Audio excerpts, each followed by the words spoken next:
Kita mulai dari yang sisi atas, kualitas substansi tidak menjadi prioritas karena mereka bisnisnya adalah bisnis penerbitan yang tidak melakukan praktik terbaik dari rule yang telah ditetapkan secara universal, atau tidak melakukan praktik terbaik berdasarkan publication etik yang disepakati secara universal.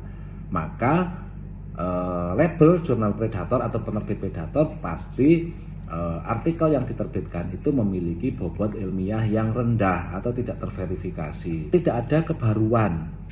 Yang berikutnya dicirikan kita sulit untuk mencari kebaruan. Mengapa? Karena tidak diawali dengan sebuah proses apresiasi dan kritisi terhadap prior findingnya, sehingga tiba-tiba ada klaim artikel ini atau gagasan ini baru, tetapi sebenarnya tidak tervalidasi lah istilah sekarang ya, apakah baru atau tidak. Pembahasannya terbatas, bahkan hanya membahas angka-angka dalam tabel atau dalam gambar yang dihasilkan oleh peneliti tanpa melakukan membuat statement bahwa hasil yang diperoleh di paper kali ini itu dibandingkan dengan publikasi-publikasi sebelumnya, letak kemajuannya di mana, itu juga tidak terkonfirmasi.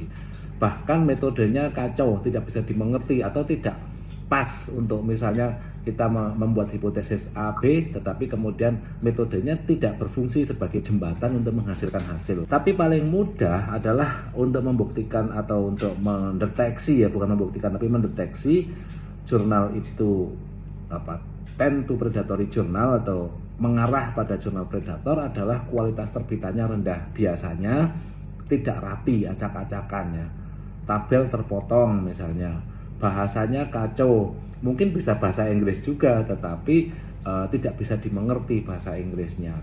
Tipografi tidak seragam, itu sering terjadi.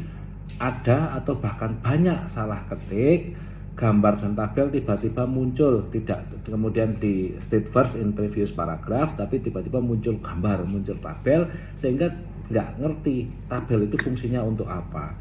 Lalu resolusi gambar juga biasanya rendah, dan editorial historinya kacau atau tidak sebenarnya atau tidak masuk akal ya. Submit tanggal 10 November, kemudian di review 11 November dan diterima di 12 November. Itu juga banyak terjadi. Sebenarnya submitnya itu ya submit sore atau submit pagi kemudian diterima sore, tetapi kemudian di situ diberikan submit Agustus ya, 2 Agustus, lalu direvisi 4 Oktober, seolah-olah itu masuk akal. Tetapi kalau dilihat isinya sama sekali tidak terdeteksi bahwa itu melalui proses review.